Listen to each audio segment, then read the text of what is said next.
I swapped bodies with my jealous best friend, and she stole my life. Everyone thought I had it all. Right after college, I married into a wealthy family. I had an unlimited allowance, a beautiful villa, and spent my days doing yoga, arranging flowers, and sipping afternoon tea. People called me lucky. My best friend Vivian? She wasn't so lucky.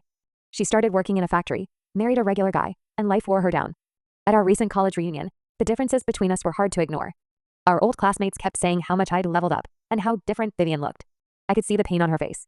Before the night was over, she slammed the table and stormed out. I felt terrible and had been trying to meet up with her ever since.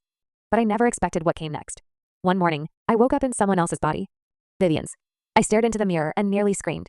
Her face looked tired, her hair greasy and stuck to her scalp, her body heavy and bloated. A foul smell lingered on her clothes. I didn't know how or why it happened, but I needed to go back to my villa. Maybe I'd find answers there. The walk back felt endless. I was drenched in sweat by the time I reached the gates, panting and lightheaded. As I grabbed the iron bars to catch my breath, I suddenly started vomiting. That's when I heard someone snap from behind the gate. Have you no manners? Vomiting on someone else's property? I looked up and froze. Behind the servant stood me. My face. My body. That's when it hit me. If I was in Vivian's body, then who was inside mine? Vivian? I called out weakly.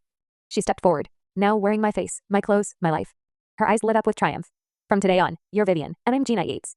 My life sucked, so I took yours. Simple. I was stunned. What did you do? She smirked. Just a little trick.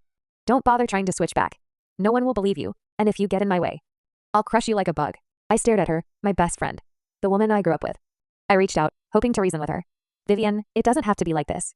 My life isn't as perfect as it seems. Yours isn't as bad as you think. She shoved me away. Don't lie. This is the happiest I've ever been. I looked into my own face, now worn by someone else, and sighed.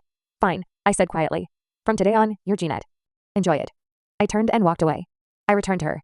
No, my apartment. When I opened the door, I nearly gagged. The living room looked like a garbage dump. Takeout boxes, dirty clothes, socks, overturned chairs, it was chaos.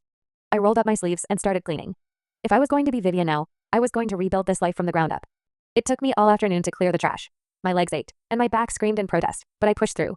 After a long shower and some fresh clothes, I felt human again. Then I heard the door unlock. A man stepped in.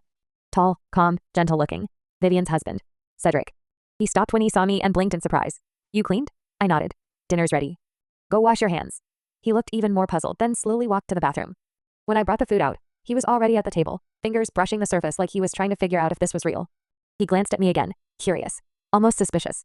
What he didn't know was that, while I had been a pampered wife, I could cook like a pro. I used to make full-course meals for banquets.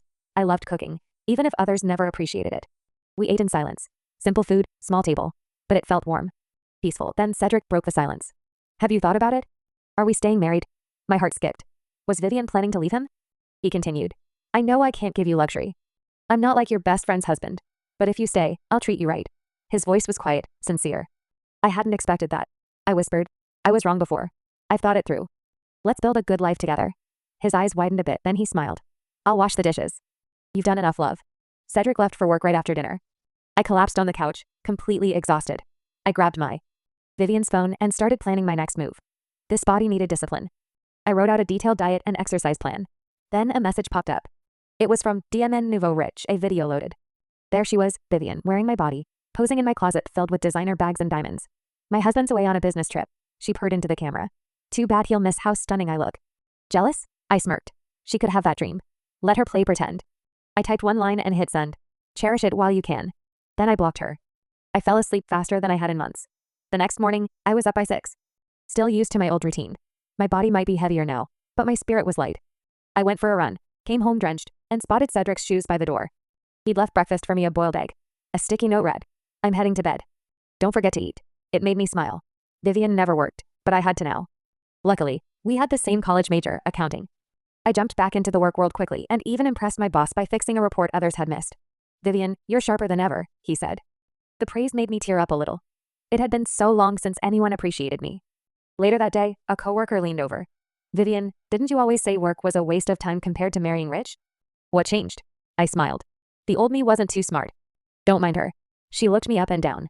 Have you lost weight? I grinned and turned back to my computer. Maybe I wasn't Gina Eats anymore. But for the first time in years, I finally felt like me.